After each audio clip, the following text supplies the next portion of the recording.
안녕하세요. 사연에 빠지다의 DJ 민영입니다. 오늘도 두 가지 사연 준비되어 있는데요. 어떤 사연들이 준비되어 있을지 너무 궁금하네요. 그럼 오늘의 사연 바로 시작해 볼게요. 안녕하세요. 어떻게 글을 시작해야 할지 잘 모르겠네요. 워낙 글솜씨가 없어서 제 사연이 여러분께 잘 전달이 될지는 모르겠지만 최대한 기억을 잘 더듬어 조리 있게 써내려가 보겠습니다. 저희 남편은 가구 디자이너예요. 그것도 꽤 유능하고 돈도 잘 버는 유명 디자이너죠. 원래는 국내 모 기업의 인테리어 회사에서 일을 했었지만 지금은 외국계 회사의 미국 지사에서 근무하고 있어요.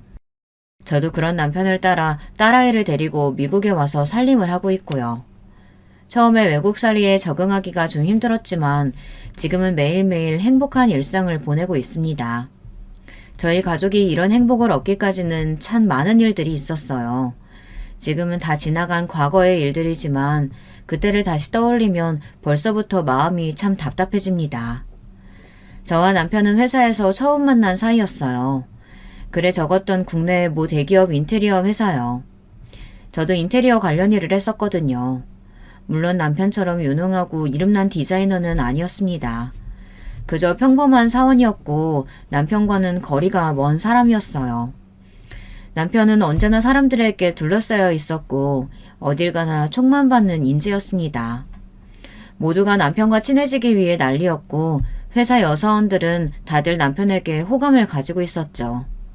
남편은 능력이 좋을 뿐만 아니라 외모도 훤칠하고 성격도 다정하고 모난 곳이라고는 하나도 없는 말 그대로 완벽한 남자였거든요. 게다가 나이까지 딱 결혼 정년기에 여자친구도 없었으니 회사 여사원들이 다들 눈독을 들일만 했죠. 저도 그 중에 하나였고요. 그러나 제가 남편에게 관심이 있다고 한들 남편은 지극히 평범했던 저에게 당연히 관심이 없을 거라고 생각했고 저는 그저 먼 발치에서 남편을 바라보기만 했습니다. 분명 남편은 저보다 더 잘나고 예쁜 여자가 이상형일 거라고 생각했거든요. 그러던 어느 날이었습니다. 그날도 여느 때와 같이 회사에 출근해 일을 하고 있었는데 남편이 제게 먼저 말을 걸어왔어요. 남편이 제 존재를 알고 있다는 사실만으로도 충분히 놀랄 노짜였는데 제 이름부터 소속 부서까지 알고 있더라고요. 그날의 대화를 기점으로 저와 남편은 빠르게 가까워지기 시작했습니다. 지금도 남편이 회사에 다른 예쁘고 능력 있는 여자들을 두고 왜 저를 선택했는지 그 이유가 의문이에요. 남편은 회사에서 당신보다 예쁜 여자가 없었다며 입에 발린 소리를 하기는 하지만요. 그렇게 연인 사이가 된 저와 남편은 얼마 지나지 않아 결혼 이야기를 나누게 되었습니다. 남편은 저와 결혼하면 정말 행복할 것 같다, 당연히 결혼할 생각이 있다 말하면서도 어딘가 조금 망설이는 눈치더라고요.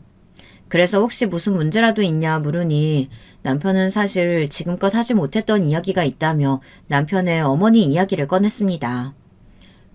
우리 어머니께서 조금 특이하셔. 우리 부모님 나 어렸을 적에 이혼하셨다는 얘기는 했었지. 정확한 이유는 모르겠지만 아마 어머니 때문일 거야. 어머니에 대해 너한테 전부 다 말해주면 괜히 선입견 생길까봐 자세히 이야기해주진 못하겠지만 이상한 점이 좀 많으신 분인 건 인정해. 하지만 알고 보면 그렇게 나쁜 분은 아니셔. 결혼 후에 너한테까지 피해가는 일 없게 최대한 노력해볼게.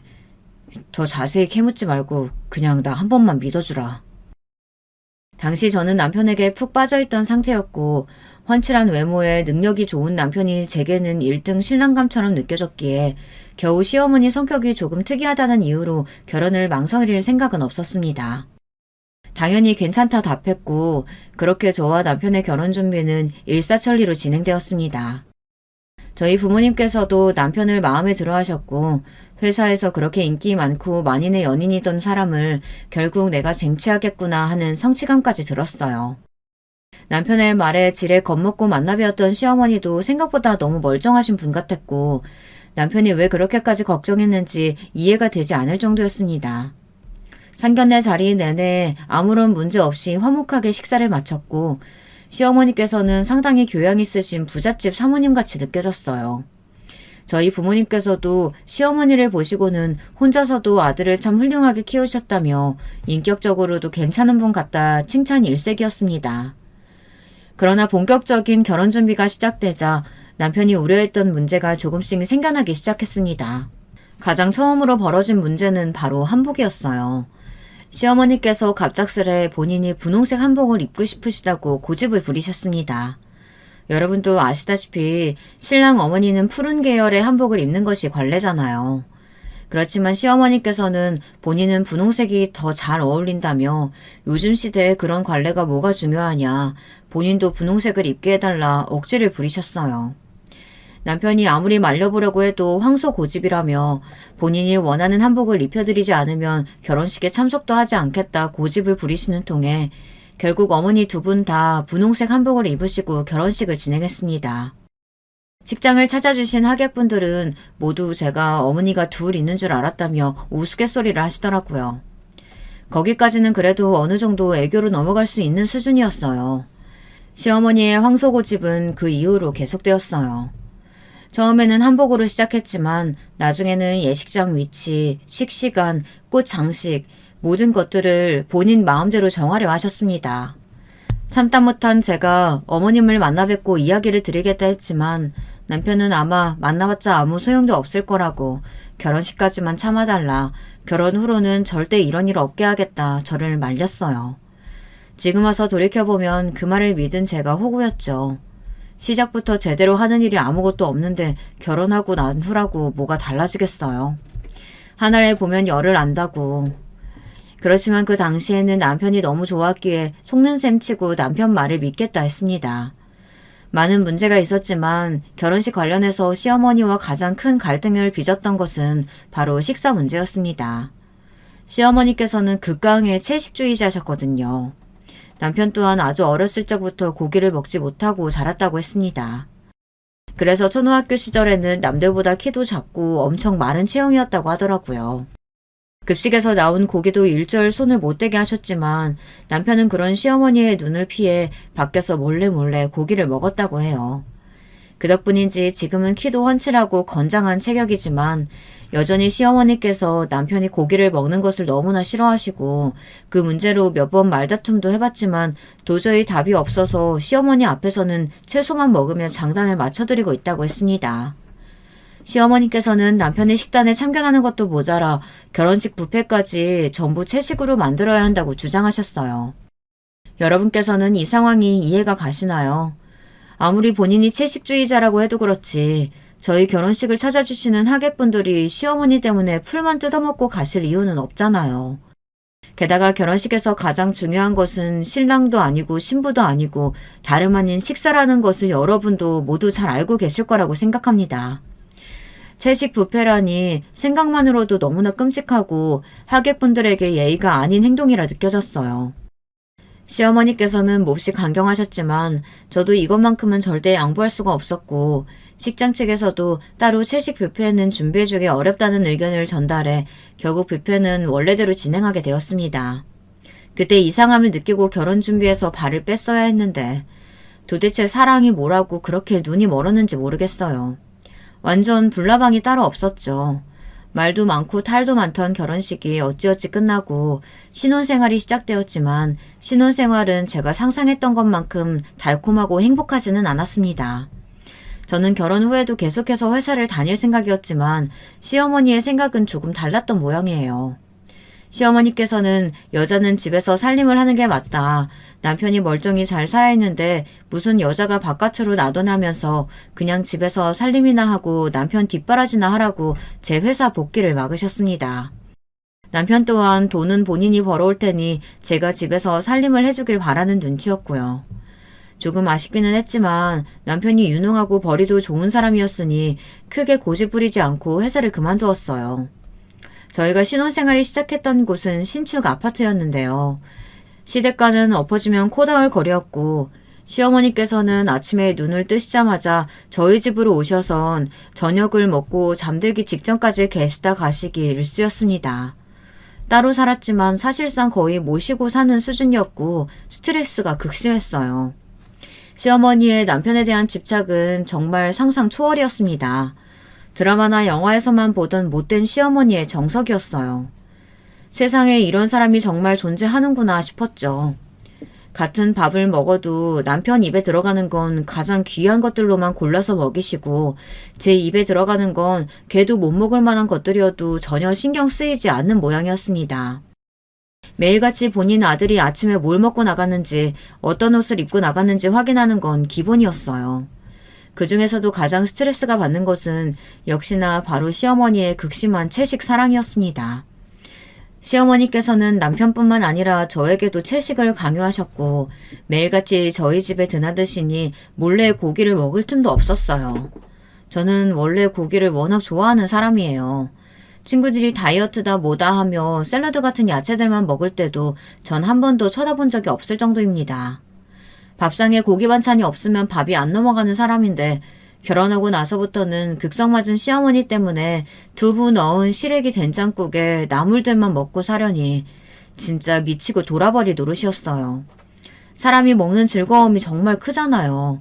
제대로 먹지 못하니 너무 힘들고 잠도 잘 못 자겠고 시어머니가 집으로 돌아가신 후에 야식으로 먹으면 되질 않느냐 생각하실 수도 있지만 시어머니께서는 매일같이 9시, 10시나 되어서야 집을 나서셨고 밤늦게 뭘 먹는 것도 한두 번이지 매일 야식을 먹으면 다음날 소화도 안 되고 속도 안 좋고 무엇보다도 제가 좋아하지도 않은 음식들을 매일같이 차려대고 메뉴를 구성하는데 채식밖에 할 수 없다는 사실이 제일 스트레스 받는 부분이었습니다.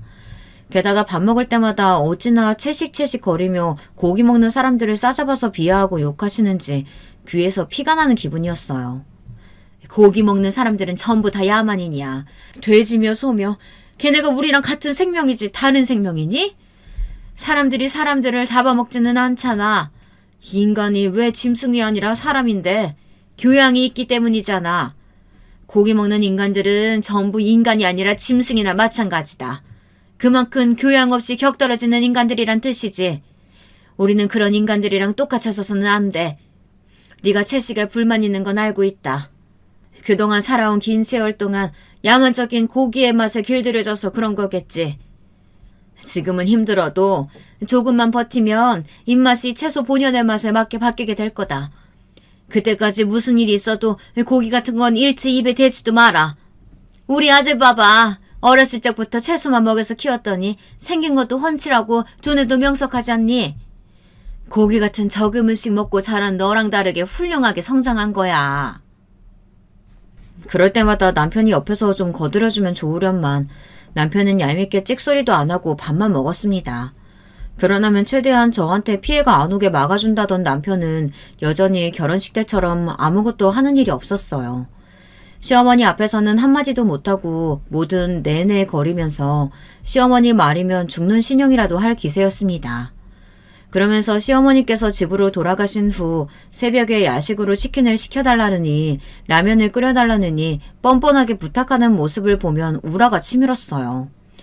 어머니께서 그렇게 채식으로 키웠다는 남편이 뒤로는 치킨이며 라면이며 원하는 대로 다 먹고 다닌다는 사실을 콱 불어버리고 싶을 정도였습니다. 남편이 괜히 내 편이 아니라 남편이라고 불리는 게 아니더라고요. 게다가 시어머니의 문제는 채식뿐만이 아니었습니다. 앞으로 이야기할 것들에 비하면 사실 채식 정도는 귀여운 수준이라고 할 수 있었죠. 일단 시어머니께서는 외모에 대한 집착이 너무나도 심했습니다. 물론 여자들은 나이를 먹어도 다 똑같은 거 알고 있어요. 저부터도 한 아이의 엄마가 되었지만 여전히 꾸미는 데에 관심도 많고 외모를 신경 쓰니까요. 하지만 시어머니께서는 외모 욕심이 과해도 너무나 과하셨습니다. 아침 저녁으로 오이팩을 하시질 않나, 피부에 좋다고 우유를 들이채로 사와서 우유 목욕을 하시지 않나, 채식주의자라면서 생명을 아까워하신다는 분이 소두를 착취해서 짜낸 우유를 사용해도 아무렇지 않으신 모양이었습니다. 그저 본인 입에만 안 들어가면 다인가 싶었어요. 게다가 각종 밍크 코트며 어울리지도 않는 명품 옷들을 홈쇼핑에서 나오기만 하면 중독자처럼 사들였어요. 저보다 옷이 더 많을 정도였습니다. 생명을 아껴야 한다며 목을 부르짖어 채식을 외치시던 분이 밍크 코트가 웬 말인가요? 이 얼마나 어불성설인가요? 시어머니께서는 본인 입으로 들어가는 생명은 안타깝고 본인 몸에 걸치는 생명은 전혀 안타깝지 않으셨는지 매일같이 가죽 옷을 사들이셨어요. 물론 거기까지는 본인의 취향이니 조금 모순적인 부분이 있어도 그러려니 하고 넘어갈 수도 있었습니다. 하지만 가장 큰 문제는 시어머니께서 비싼 옷과 가방들을 사들이시는 돈이 전부 남편 주머니에서 나오는 것들이라는 사실이었어요. 남편은 그동안 어머니께서 본인을 혼자 키우시며 고생을 많이 하셨으니 이 정도는 생활비 개념으로 드리는 걸로 이해해달라 부탁했지만 제가 느끼기에는 생활비 정도가 아니었어요. 그놈의 모임은 또 어찌나 많은지 제가 봤을 때는 다 이상한 모임이었어요. 그런 자리에 나가실 때마다 새 옷을 사서 걸치고 3시간을 자리에 앉아서 얼굴에 분을 두드리시고는 부잣집 사모님인 양 구시더라고요. 그러면서 남에게 조금이라도 흐트러진 모습을 보이는 걸 극도로 싫어하셨습니다. 꼭 강박증이라도 있는 사람 같았어요. 저에게 하루가 다르게 오늘 본인의 얼굴이 어떻냐 저렇냐 물어보시고 하루 종일 손거울을 손에서 놓으시지 않았습니다. 본인은 아니라고 주장했지만 공주병 그 자체였어요. 시어머니 얼굴에 작은 뾰루지라도 나는 날에는 집 전체가 재앙이었습니다. 하루 종일 그 뾰루지를 들여다보며 괜찮아졌니 어쨌니 얘기를 늘어놓으시고 이것 때문에 얼굴이 다 망했다느니 소리를 지르시질 않나 갑자기 우시지를 않나 처음엔 그런 시어머니의 모습을 봤을 때는 좀 불경스러운 말이지만 치매가 오신 줄 알았어요. 보통 노년의 여성이 얼굴에 뾰루지 하나 났다는 이유로 사춘기 소녀처럼 속상해하지는 않잖아요. 그만큼 제 눈에는 시어머니의 모습이 정상적인 사람처럼 보이질 않았습니다. 이런 시어머니의 예민한 기질은 외모뿐만이 아니라 다른 곳에도 똑같이 적용되었어요. 시어머니께서는 빨래며 설거지며 본인만의 방법이 정해져 있었고 제가 반드시 그 방법과 똑같이 집안일을 따라야 했습니다. 접시 놓는 자리, 국그릇 놓는 자리가 따로 있을 정도였고 제가 어쩌다 그렇게 하지 않고 다르게 그릇을 놓으면 불같이 화를 내시며 자리를 왜 지키지 않았냐고 짜증을 내셨어요. 빨래 또한 본인 방법대로 개놓지 않으면 아무렇게나 펼쳐서 저에게 던지시면서 다시 접으라고 고래고래 소리를 지르셨습니다. 무슨 강박증 환자도 아니고 도대체 내가 왜 이렇게까지 해야 하나 싶어 남편에게 이야기를 꺼내봐도 우리 어머니 유별나시다고 했잖아. 결혼 전에도 다 이야기했었는데 왜 이제 와서 모르는 척 이야기하냐? 뻔뻔한 대답뿐이었고 너무 짜증이 났어요. 제 손으로 선택한 남편이지만 너무나 후회스러운 기분이었습니다. 저런 인간 뭐가 좋다고 뭘 믿고 이런 생지옥에 스스로 걸어들어왔나 싶었죠. 다른 것들은 다 그렇다 치고 100번 참고 넘어가도 근본적으로 가장 견딜 수 없었던 것은 바로 저에 대한 무시와 폭언이었습니다. 시어머니께서는 본인 아들을 너무나 사랑하시는 분이었고 아마 이 세상 어떤 여자를 데려와도 본인 아들이 더 아깝다고 말할 만큼 아들에 대한 자부심이 대단하셨어요. 어떻게 처음 인사드리러 갔던 날 그렇게 인자한 얼굴로 아무렇지도 않은 척 연기를 하실 수 있었는지 신기할 따름이었습니다. 틈만 나면 저에게 본인이 어떻게 아들을 키워냈는지, 이혼한 후 어떤 고생들을 하며 지내셨는지 옛날 이야기들을 쏟아내셨고 하도 들어서 이야기 패턴까지 다 기억할 정도입니다. 남편하고 갈라서고 나서 세상이 얼마나 막막하던지. 요즘 같은 세상에야 여자들이 아무렇지 않게 남자들처럼 대접받고 살아가지. 나 때만 해도 여자들은 혼자서는 아무것도 못하는 존재였다. 나 하나 되니까 이렇게 네 남편을 훌륭하게 키워낸 거야. 그때 엄마들 봐라. 고기랑 가공식품이 얼마나 몸에 안 좋은지도 모르고 소세지며 라면이며 지들 자식한테 아무렇지도 않게 먹이니 애들이 그렇게 매가리도 없고 볼품없게 자라지. 난 그때부터 선견지명이 있었던 거야. 우리 아들 봐봐라. 얼마나 잘 컸니? 얼굴도 잘생겨, 키도 커, 공부도 잘해. 성격도 어쩜 저렇게 좋아. 아유, 어쩜 저렇게 나를 쏙 빼닮았는지 몰라. 이게 다 내가 어렸을 적부터 채식을 시켰던 탓이다.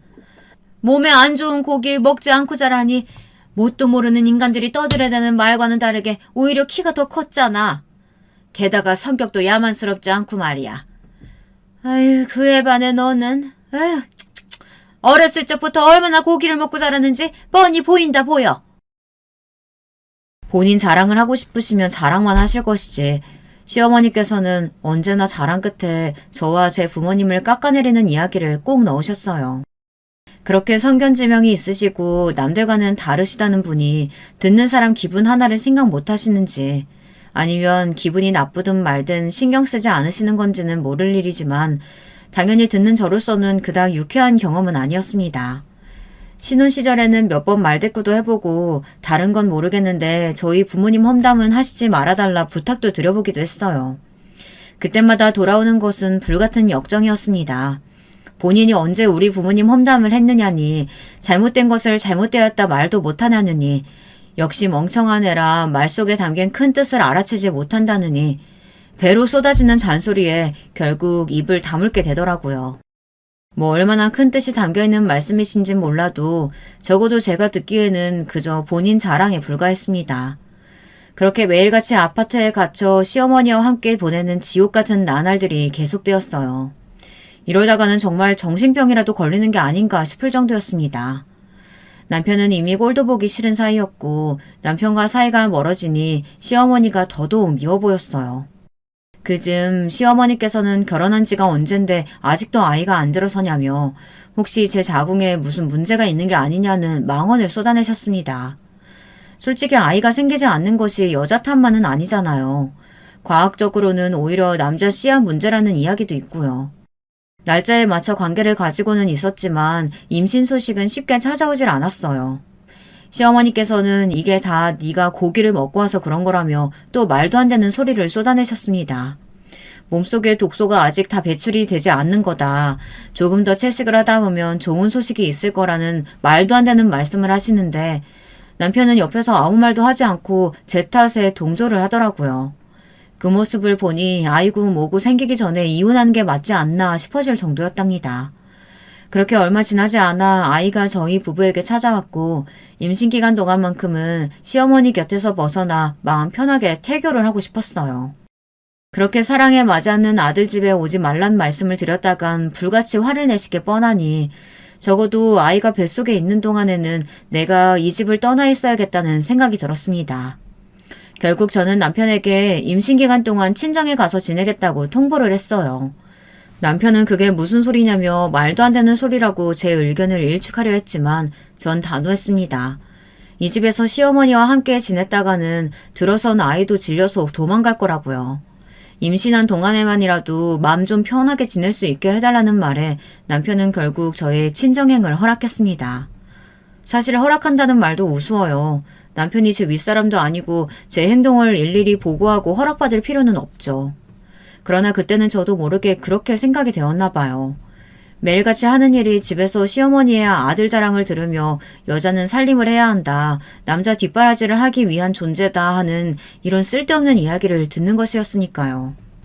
아마 임신기간 동안 친정에서 지내지 않고 시어머니와 계속해서 시간을 보냈다면 태교에도 큰 문제가 있었을 거예요. 친정에서 보낸 10달은 정말 행복한 시간이었습니다. 멀쩡한 남편과 시댁을 두고 친정으로 돌아오겠다는 제 말에 부모님께서는 처음에는 의아한 반응을 보이셨어요. 그동안 부모님께는 제가 결혼 생활을 하며 겪은 수모와 시어머니의 이상한 점들에 대해 일부러 말씀을 드리지 않았거든요. 하나뿐인 딸이 남들보다 일찍 결혼해서 집에서 살림만 하며 지내는데 그마저도 행복하지 않는다는 이야기를 전해 들으시면 얼마나 속이 상하시겠어요. 부모님께서는 혹시 남편과의 사이에 문제가 있냐, 싸웠냐, 아니면 시어머니께서 구박을 하냐 걱정 섞인 질문들을 던지셨지만 저는 그저 고개를 가로저었습니다. 결혼 생활에는 아무 문제가 없고 그저 임신기간 동안만큼은 조금 편하게 지내고 싶어서라고 답했어요. 아무리 남편과 사이가 좋고 시어머니께서 잘 대해주신다고 하더라도 제가 평생을 자라온 친정과는 비교가 되지 않을 테니까요. 제 말에 어머니께서는 조금 의문이 남으신 표정이었지만 물어봤자 제가 대답하지 않을 거라고 생각하셨는지 더 이상은 캐묻지 않으셨습니다. 그렇게 딸아이를 출산하기까지 10달 정도를 친정부모님과 함께 마음 편하게 보냈어요. 여느 부모 자식 사이가 그렇듯 자라오면서 항상 사이가 좋고 다정하기만 한 모녀 관계는 아니었지만 시어머니와 비교하면 친정어머니는 천사가 따로 없더라고요. 항상 듣기 싫다고만 생각했던 어머니의 잔소리가 천사의 노랫소리처럼 감미롭기까지 했습니다. 때 되면 어머니께서 임산부에 좋은 음식으로 밥을 차려주시지 빨래며 설거지며 본인은 손 하나 까딱하지 않으시면서 트집만 잡아대는 시어머니가 없으니 정말 살 것 같더군요. 그렇게 꼴보기 싫던 남편도 오랜 기간 떨어져 지내니 조금은 보고 싶기도 하고요. 미운 정이 들었던 거겠죠.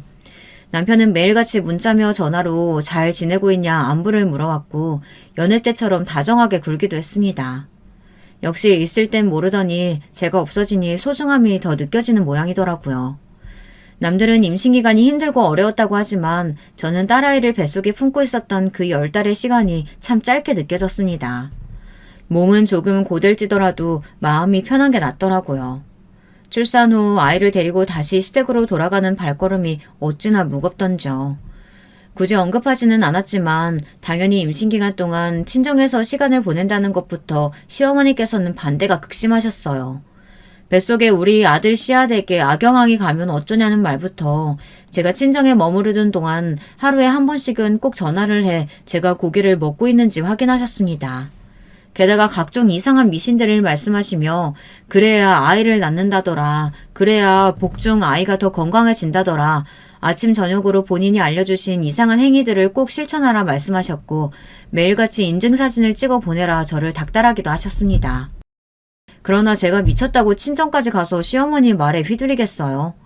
시어머니께는 채식을 하고 있다 걱정하시지 말라 말씀드려놓고는 어머니가 끓여주시는 소고기 미역국을 마음껏 먹었죠. 임산부가 채소만 먹으면 쓰겠나요? 그러다가 아이를 낳기도 전에 제가 먼저 골로 갈지도 모르는 일인데 말입니다. 당연히 시어머니께서 저한테 시키신 이상한 미신 행위들도 일치하지 않았지만 어머니께는 잘하고 있다 거짓말을 했어요. 본인 눈앞에 없으니 어떻게 확인을 하겠어요. 솔직히 여러분은 그런 미신을 믿으시나요?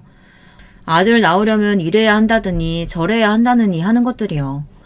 시어머니께서는 주변에 아들 낳은 집이 있으면 꼭 직접 방문해서 기를 받아야 한다. 집에 분홍색 물건들은 다 치워야 한다. 말도 안 되는 말씀들을 진짜 과학적인 증거라도 되는 듯 맹신하며 제게 강요하셨습니다. 그러나 제 뱃속의 아이는 시어머니께서 간절히 바라시는 아들이 아니라 딸이었어요. 딸이라는 사실을 전해 들으시고는 어찌나 대놓고 실망을 하시던지요. 우리 아들이 씨앗은 제대로 줬는데 네 뱃속에서 털을 잘못 잡아줬다느니 그런 이상한 말씀들을 하시길래 네네 그렇겠죠 하고 적당히 맞장구를 치며 넘겼습니다. 본인이 그렇게 좋아하시는 과학적 증거들을 들어서 이야기해보자면 사실 아이의 성별을 결정하는 것은 난자가 아니라 정자라고 해요. 결국 시어머니께서 그렇게 자랑하시는 아들이 제게 준 씨앗이 애초에 딸이 될 종자였다는 뜻이죠. 그러나 그 자리에서 어머니와 제 탓이네 남편 탓이네 왈가왈부하며 신랑이를 버리고 싶은 생각은 전혀 없었기에 입을 다물고 있었습니다. 시어머니의 상식 밖의 행동은 아이가 태어난 후에도 계속되었어요. 따져보면 아이가 태어난 후로 더욱 심해졌다고 할 수도 있겠네요. 제가 가장 스트레스를 받았던 부분은 역시나 시어머니의 지독한 채식 사랑이었습니다. 시어머니는 저희 딸에게도 일체 고기를 먹여서는 안 된다. 아이의 이유식에 들어가는 재료들을 일일이 본인이 확인하고 검사하셨어요. 솔직히 제 입에 들어가는 것은 100번 양보해서 시어머니께 어찌어찌 맞춘다고 하더라도 엄마가 된 입장에서 아이 입에 들어가는 것은 도저히 양보가 안 되잖아요. 시어머니께 병원에서 아이에게 고기를 꼭 먹으라고 했다. 이렇게까지 극단적으로 채식을 하면 아이 건강에 문제가 생긴다. 아무리 말씀을 드려도 저희 남편 이야기를 하시며 네 남편을 봐라. 저게 건강에 문제가 있는 모습으로 보이냐. 난 네 남편 갓난아기였을 때부터 한 번도 고기 같은 거 먹인 적 없다. 병원 의사들은 전부 돌팔이다. 뭣도 모르면서 병원에 더 자주 부르려고 거짓말 하는 거다. 아이의 모든 병들은 고기를 먹어서 생기는 거다. 고집을 부리셨습니다.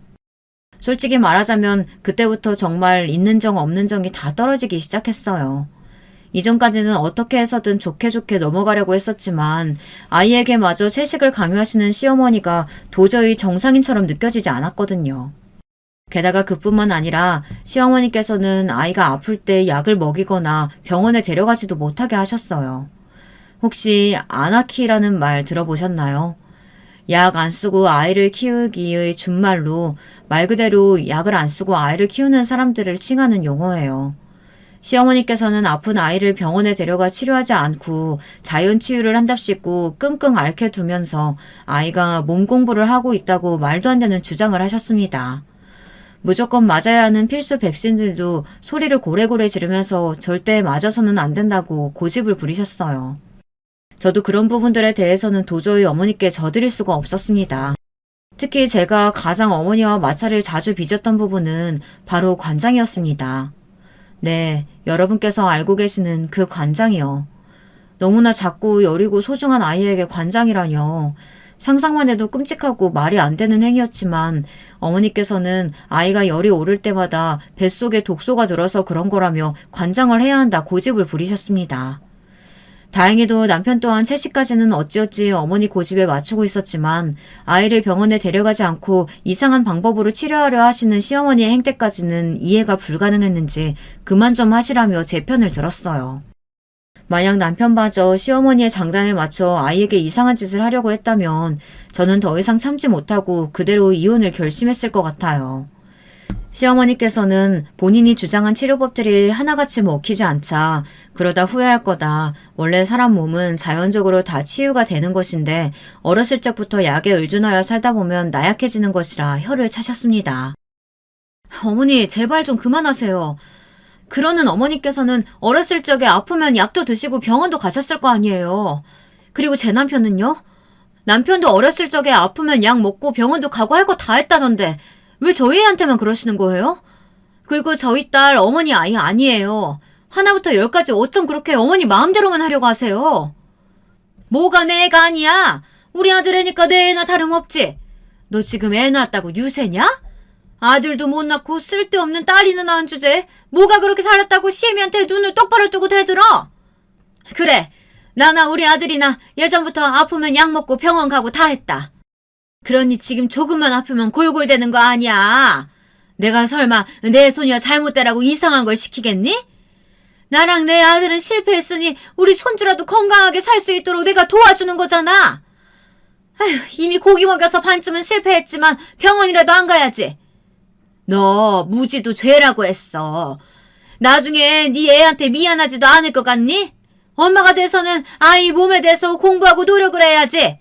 조금 아프면은 바로 병원에 데려가고 무슨 성분이 들어있을지도 모르는 약 먹이고 그래도 되는 거야? 시어머니께서는 도저히 대화가 통하는 상대가 아니셨습니다. 꼭 본인이 만든 세상에 갇혀 사시는 분 같았어요. 전부터 이상한 분이라는 건 알고 있었지만 아이를 병원에 데려가면 안 된다고 악을 쓰는 모습이 정말 무서울 정도였습니다. 남편 또한 그런 시어머니를 말리며 제발 좀 그만하시라. 아버지께서도 어머니가 이렇게 말도 안 되는 억지를 자꾸 부리시니 견디지 못하고 이혼하신 게 아니냐 언성을 높였습니다. 시어머니께서는 남편 입에서 나온 아버지 얘기에 꼭 발작이라도 하시는 것처럼 몸을 덜덜 떠셨어요. 어떻게 네가 나한테 그런 말을 할 수가 있냐. 내가 널 지금껏 어떻게 키운 줄 알고는 있느냐. 너도 속으로는 지금껏 아빠를 그리워했던 거냐. 키워준 애미보다 씨앗만 뿌리고 사라진 애비가 더 소중했던 거냐. 이런 말도 안 되는 말씀을 쏟아내시더라고요. 그런 게 아니라고 아무리 말씀드려봤자 시어머니께서는 배신감에 치를 떨며 미친 사람처럼 소리를 고래고래 지르셨어요. 결국 남편에 의해 강제로 집 밖으로 끌러 나가셨습니다. 시어머니의 고함 소리에 아이는 자지러지게 울고 저도 정말 울고 싶은 기분이었어요. 그 일이 있은 뒤로 시어머니께서는 한동안 저희 집을 찾지 않으셨습니다. 아이가 어떻게 지내고 있는지, 남편 밥은 잘 해 먹이고 있는지 하루에 한 번씩은 꼭 전화해서 꼬치꼬치 캐묻고 트집을 잡으시던 분이 웬일인지 전화도 하지 않으시더라고요. 그렇게 본인 목숨처럼 아끼시던 아들이 본인 편을 들지 않고 제 편을 든 것이 충격적이었던 것인지 아니면 아들 입에서 나온 아버지 이야기가 충격적이었던 것인지 어느 쪽인지는 알 수 없었지만 저로서는 어느 쪽이든 앞으로 시어머니의 참견이 사라진다면 대환영이었습니다. 그렇게 한동안 시어머니와의 연락 없이 평화로운 나날들이 이어졌어요. 이대로 쭉 지낼 수만 있다면 정말 더할 나위 없겠다 싶을 정도였습니다. 솔직히 말해서 길면 일주일 정도 갈 거라고 생각했던 시어머니의 시위 아닌 시위는 상당히 오랜 기간 계속되었어요. 거의 한 달여간을 찾아오시지도 않고 연락도 일절 안 하셨거든요. 처음에는 저러다 제풀에 지쳐 다시 연락을 해오실 거라고 신경 쓰지 말라던 남편도 기간이 그쯤 되니 마음에 걸리기는 하는 모양이었습니다. 결국 저와 남편은 딸아이를 데리고 시댁을 찾았어요. 시어머니께서는 여전히 기분이 상하신 듯 보였지만 저희를 매정하게 내치지는 않으셨습니다. 시어머니께 먼저 손을 내밀어 사과를 드리기는 했지만 앞으로도 시어머니께서 요구하시는 대로 아이에게 채식을 시키거나 아플 때 약 대신 민간요법을 사용할 생각은 추호도 없다는 뜻을 분명하게 전했어요. 시어머니께서는 별 대꾸 없이 너희들 알아서 하라는 식이었고 어머니께서도 이제 포기를 하셨구나 싶었습니다. 그렇게 시어머니께서는 다시 저희 집을 드나드시며 예전처럼 지내기 시작하셨어요. 물론 여전히 저와 남편이 먹는 음식은 철저히 채식으로 먹으라 참견을 하셨지만 적어도 아이와 관련된 문제는 더 이상 언급하지 않으셨습니다. 게다가 시어머니께서는 딸을 몹시 예뻐하셨어요. 그런 모습을 보고 그래, 그래도 시어머니 손주인데 설마 이상한 마음에서 그런 짓을 하시지는 않았겠지. 시어머니께서도 시어머니 나름대로 아이를 위하는 마음에서 그러셨던 거겠지. 그간 시어머니의 행동들을 애써 좋은 쪽으로 생각하려 했어요. 그렇게 나름대로 평화협정이 맺어진 채 지내던 어느 날이었습니다. 그날은 제가 개인적인 일이 생겨 잠시 동안 딸아이를 시어머니께 맡겨놓고 외출을 했는데요. 조금 불안한 마음이 들긴 했지만 최근 몇 달간 이상한 일도 없었고 시어머니께서도 평소에 딸아이를 잘 돌봐주셨기 때문에 별 문제 없을 거라고 생각하고 서둘러 외출을 다녀왔습니다. 어머니, 지금 뭐 하시는 거예요? 그러나 외출을 마치고 집 안으로 들어서자마자 들리는 딸아이의 자지러지는 울음소리에 급하게 문을 박차고 방 안으로 뛰어들어갔어요. 그리고 저는 충격적인 장면을 목격하고야 말았습니다. 침대에 누워있는 아이에게 시어머니께서는 검은색 가루를 먹이고 계셨어요. 아이는 입가에 검은 가루를 잔뜩 묻힌 채 기침을 해대며 울고 있었고 시어머니께서는 몹시 당황하신 얼굴이었습니다. 알고 보니 그동안 시어머니께서는 제 앞에서만 아나키 짓을 그만두신 척 하면서 제가 보지 않는 곳에서 저희 딸에게 숟가루를 먹이고 계셨던 거예요. 정말 엄청난 분노가 밀려왔고 그대로 시어머니께 달려들어 어머니를 밀치고 울고 있는 아이를 안아들었습니다. 더 이상 한시도 시어머니와 같은 공간에 있고 싶지 않았어요. 그대로 어머니를 두고 아이와 함께 집 밖으로 나왔습니다. 아이는 여전히 콜록대며 숟가락을 뱉어내고 있었고 그 모습을 보니 마음이 찢어지는 기분이었습니다. 남편에게 전화해서 상황을 설명하고 나 이대로는 더 이상 못 살겠다. 당신이 시어머니와 인연을 끊든 내가 당신과 이혼을 하든 둘 중 하나다 말하자 남편은 잠시 대답이 없더니 알겠다며 퇴근 후에 다시 이야기하자고 했어요. 그렇게 저녁이 되어 남편과 함께 집에 돌아오니 시어머니께서는 숟가락을 깨끗이 치워놓고 사라지셨더라고요. 마치 아무 일도 없다는 듯이 말이에요. 남편은 솔직히 말하자면 본인도 이제 슬슬 한계인 것 같다며 어머니의 기행을 더 이상 두고 보기 힘들다고 하더라고요. 그동안은 그래도 본인을 키워주신 어머니시니 최대한 이해하고 받아들여 보려고 노력했지만 남편도 부모가 되어보니 자식이 고통받는 모습은 도저히 견디기가 힘들었던 모양입니다. 그러나 평범한 방법으로는 어머니를 완벽히 떼어놓기 힘들 것 같았고 남편과 함께 밤새 머리를 굴린 끝에 저희는 한 가지 방법을 생각해냈어요. 그렇게 저희 남편은 얼마 후 갑작스럽게 해외 출장을 떠나게 되었습니다. 소식을 들으신 시어머니께서는 슬그머니 다시 저희 집으로 찾아오셨어요. 그동안 제 눈치를 보고 계셨던 것이 아니라 남편이 딸아이 문제로 화를 낼까봐 한 수 접고 계셨던 것일 테니까요. 역시나 예상대로 시어머니께서는 아이에게 숟가루를 좀 먹인 것이 뭐가 그리 문제냐고 다 애 건강해지라고 그런 거다. 숟가루를 먹으면 해독작용도 되고 좋다더라. 말도 안 되는 말들을 나부대셨고 저는 그럼 제가 보는 앞에서 시어머니께서도 숟가루를 한번 드셔보시라고 그런 말이 목 끝까지 차올랐지만 애써 삼켜냈어요. 그 일이 벌어진 뒤로 남편은 시어머니께 별말 하지 않았으니 남편은 이 일을 용서하고 넘어가기로 했다고 생각하시는 모양이었습니다.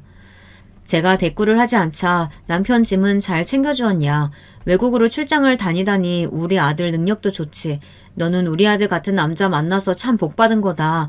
연신 남편 칭찬을 늘어놓으셨고 저는 그러든지 말든지 한 귀로 듣고 한 귀로 흘리며 아이를 돌봤습니다. 그렇게 남편이 출장을 떠난 지 정확히 일주일째 되는 날이었어요. 그날도 시어머니와 함께 오후를 보내던 중이었고 모르는 번호로 연락이 왔습니다. 대호 씨 아내분 맞으신가요? 이런 소식 전해드리게 되어서 정말 유감입니다. 대호 씨가 출장 중에 차 사고로 인해 목숨을 잃으셨어요. 어젯밤에 대호 씨께서 타고 계시던 차를 대형 트럭이 덮치는 사고가 있었어요. 병원에 실려가셔서 밤새 치료를 받으셨지만 결국 자세한 사건 경위와 관련된 문제는 다시 연락드릴게요. 삼가 고인의 명복을 빕니다.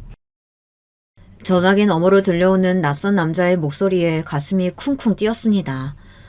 아이에게 밥을 먹이던 중이라 스피커폰으로 통화를 했기에 모든 내용은 전부 시어머니도 함께 듣고 있었어요. 시어머니께서는 이게 무슨 말이냐며 지금 저 사람이 무슨 말도 안 되는 이야기를 하는 거냐며 고래고래 소리를 지르셨고 이미 끊긴 전화에 대고 미친 사람처럼 화를 내셨습니다. 저 또한 당황스러운 마음이었어요. 시어머니께서는 말도 안 된다며 우리 아들이 이렇게 허망하게 세상을 떠날 리 없다. 아무 일도 없다는 듯 다시 연락이 올 거다. 본인 전화기를 붙잡으시고 남편에게 계속 전화를 거셨지만 당연히 받을 리가 없었습니다. 충격이 크셨는지 제대로 걸으시지도 못하는 모습에 집까지 모셔다 드릴까 물었지만 잠시 동안 소파에 주저앉아 멍하니 허공을 응시하던 시어머니께서는 이내 눈빛이 돌변하셨어요.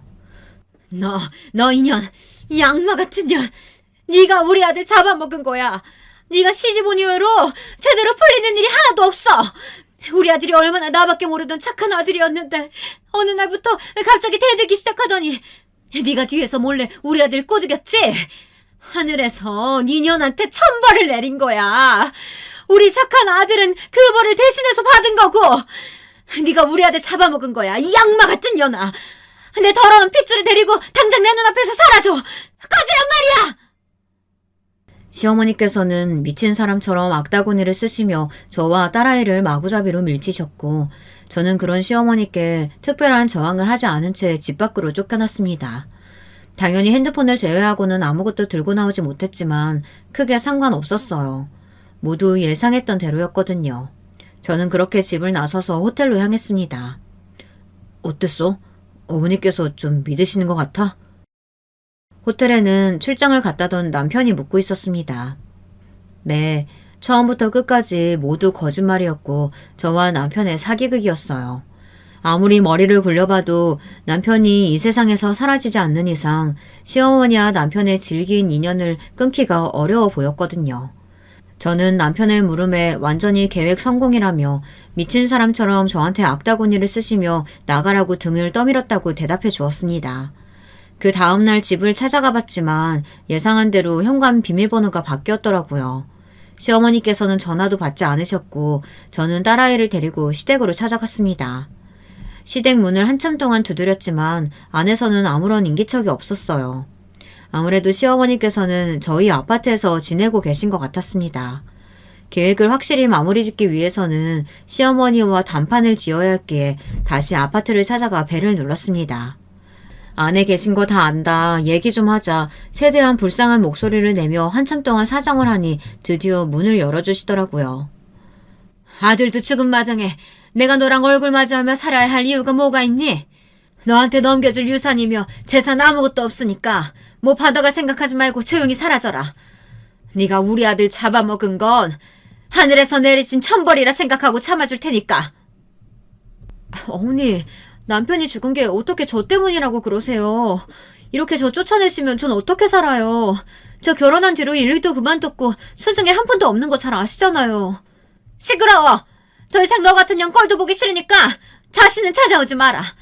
한 번만 더 찾아오면 경찰에 신고할 테니까 그렇게 알아. 그렇게 아파트 문이 쾅 닫혔고 완벽한 계획 성공이라는 생각에 저도 모르게 웃음이 나왔습니다. 시어머니께서 남편의 재산을 다 가져가셨다고 하지만 사실 시어머니가 가지고 가신 돈은 남편 재산의 극히 일부였거든요. 시어머니께서 남편의 돈으로 명품들을 사드렸다고 했던 거 기억하시죠? 평소 시어머니께서는 저를 믿을 수 없다며 남편의 월급을 본인이 관리하셨어요. 시어머니께서는 남편의 월급과 재산을 전부 본인이 통제하고 있다고 생각하셨지만 사실 시어머니가 가지고 계셨던 것은 하도 본인이 돈 관리를 하시겠다 고집을 피우시는 통에 만들어드렸던 가짜 월급 통장이었습니다. 진짜 돈을 모아두던 통장은 따로 제가 관리하고 있었고 시어머니께서 가지고 계시던 통장에 들어있는 금액과 비할 바가 못 되었어요. 시어머니께서는 이 사실을 아실 리가 없으셨으니 본인이 남편의 모든 재산을 다 가져갔다고 생각하실 테고 제게서 더 뜯어낼 것이나 상의할 문제가 없다고 생각하실 테니 더 이상 저에게 연락을 하지 않으실 거라고 예상했습니다. 역시나 예상대로 그 뒤로 시어머니께서는 제게 일절 연락이 없으셨어요. 이러기를 바라고 진행한 계획이었긴 했지만 그래도 제 딸아 있는 시어머니 핏줄이기도 한데 한편으로는 지독하게 매정하다는 생각이 들기도 했습니다. 그 뒤로 저희 가족은 1년여간 시어머니의 간섭 없이 평화롭고 행복한 일상을 보냈어요. 시어머니 한 분 사라진 것 뿐인데 남편과 연애 시절로 돌아간 것처럼 너무나 사이가 좋아지더라고요. 남편은 결혼 전 약속했던 것처럼 시어머니의 포간과 기행들을 막아주지 못했던 것을 몹시 미안해했고 앞으로는 평생 동안 저를 위해 달라진 모습으로 살겠다 약속했습니다.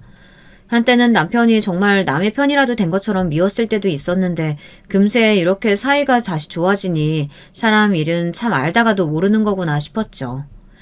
그러다 글 서두에 말씀드렸던 것처럼 남편이 좋은 기회로 외국계 회사에 미국 지사에 입사할 수 있게 되었고 남편과 상의한 끝에 시어머니께 마지막 인사를 드리고 가기로 했어요.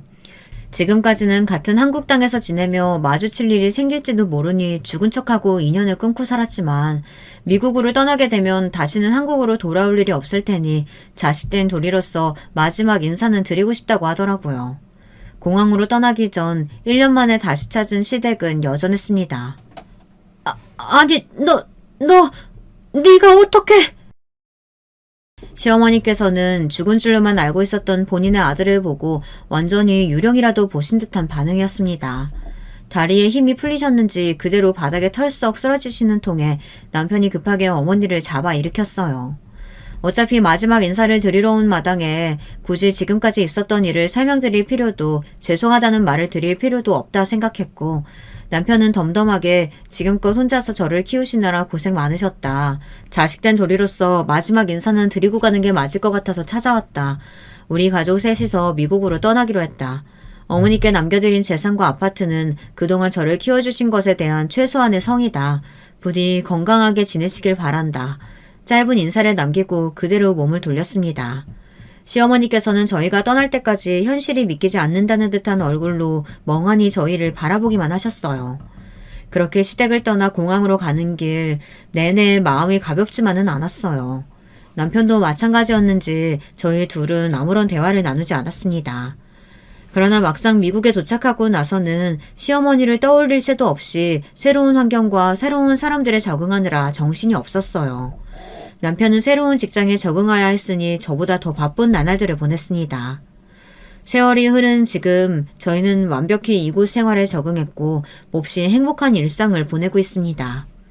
가끔은 한국에서 홀로 지내고 계실 시어머니가 문득 떠오르기도 하지만 결코 그분이 그립지는 않아요. 그건 남편도 마찬가지라고 하더라고요. 다시는 시어머니와 함께 지내던 그 시절로 돌아가고 싶지 않다고요. 저희에게 이제 시어머니는 한때 함께 했었던 완벽히 과거에만 존재하는 사람이 되었습니다. 앞으로 굳이 그때의 일을 회상하지도 시어머니를 떠올리며 조금이나마 죄책감을 느끼지도 않으려고 해요. 그 모든 일들은 본인께서 자초한 일이니까요. 최대한 조리 있게 글을 적어보려고 노력했는데 내용이 잘 전달되었는지 모르겠네요. 곧 남편이 퇴근해서 돌아올 시간이라 이제 저녁을 준비하러 가보렵니다. 제 이야기를 들어주신 모든 분들 감사드려요. 여러분, 두 번째 사연 시작하기 전에 좋아요, 구독 꼭 눌러주실 거죠? 그럼 두 번째 사연 바로 시작합니다. 안녕하세요. 저는 세상 돌아가는 얘기에 관심이 워낙 많아서 사연 듣는 것도 좋아하는 사람입니다. 출산율 박살났다고 몇 해 전부터 뉴스에서 지겹도록 떠들어댔잖아요. 학생이 없어서 폐교되는 학교가 늘어나는 걸로도 체감이 되지만 십수년 전보다 확실히 결혼하는 커플의 수가 줄어들어서 저는 체감이 딱 되는 것 같아요. 아예 초혼 연령대가 30대로 진입했다고 하니 20대 초중반이면 거의 다 결혼하는 추세였던 시대를 지나오신 분들이라면 격세지감이 일듯 싶어요. 저도 결혼하던 때에 일찍 시집 간다는 소리 좀 들었답니다. 당시 제가 27 늦봄에 결혼했으니 지인들에게 결혼 소식을 알린 건 26이었네요. 조금 부끄러운 이야기지만 저는 가까운 지인의 수가 많지 않은 편이에요. 어렸을 때는 내성적인 어린이였으며 사춘기를 지나고 나서부터는 낯을 꽤 가리는 성격이었거든요. 그 탓인지 사람을 폭넓게 사귀지를 못했어요. 여러 사람을 만나고 인맥을 쌓는 것보다는 저와 잘 맞는 극소수의 인물들과 함께 그나물의 그 밥 모양새를 유지하는 게 더 편했었네요. 남편은 이런 저와는 다르게 발이 넓은 편이었어요. 소위 마당발이라고 하죠. 그런 사람이었고요. 대신에 학창 시절엔 좋은 친구들을 많이 사귀지 못했던 건지 결혼식에 학교 동창들은 거의 안 보이다시피 했던 것으로 알아요. 오빠, 저번에 중학교 때 같이 다녔던 친한 친구들 있다 그러지 않았어? 오빠 포함 5이서 독수리 오형제라고 칭하면서 학교 활보했었다며. 결혼식에는 부를 줄 알았는데 혹시 한 명도 안 온 거야? 그게 다들 먹고 살기 바쁜가 봐. 결혼한다는 얘기는 전해줬는데 참석하기는 어렵다고들 그러더라. 어찌나 아쉬워하던지. 그래? 그러면 오빠 편으로 축의금만 보내왔겠네? 친구들끼리 액수 맞춰서 보내왔어? 근데 그 오형제 중에서 오빠가 가장 먼저 장가가는 거 아니야? 보통은 스타트 끊는 사람은 챙김 많이 받던데.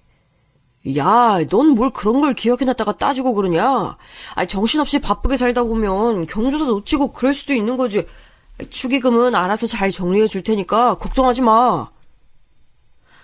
제가 왜 굳이 그런 얘기를 꺼냈었겠나요?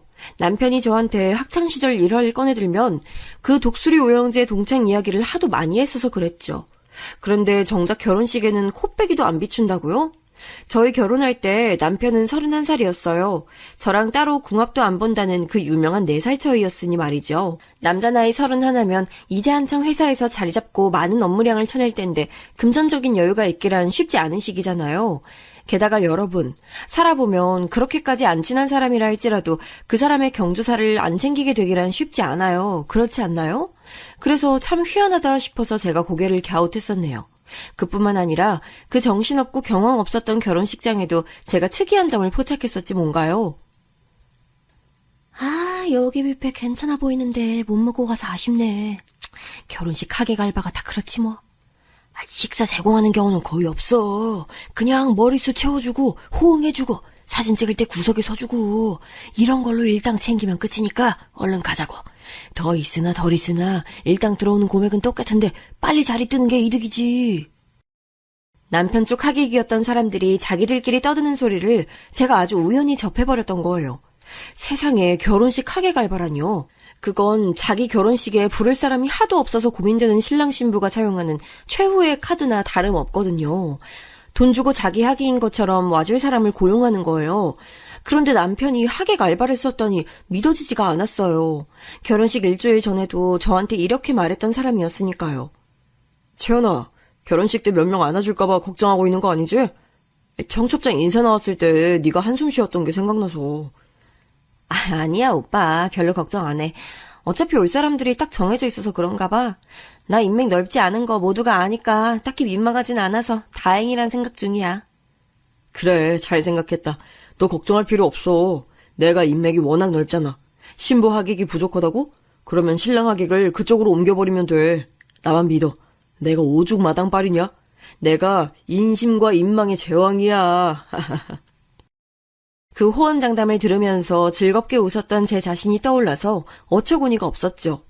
저와 길지 않은 연애를 하던 동안에도 남편은 늘 저한테 제가 사람 사귀기에는 성격이 별로라 그랬어요. 대신에 자기처럼 포용력이 드넓은 남자를 만났으니 저의 단점을 보완해서 좋은 기운을 내고 있다고 강조했었죠. 어찌나 자기가 성격이 좋고 인맥 많고 모두의 선호를 받는 인기인임을 강조했었는지 몰라요.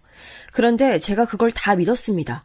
그렇다고 말하면 정말로 그런 줄 알았으니까요.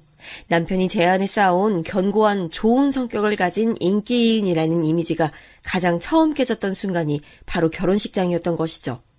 하객 알바요? 생각해본 적도 없었고요. 남편은 심지어 하객 알바들을 꽤 불렀음에도 제 쪽 하객보다 숫자가 더 적었어요.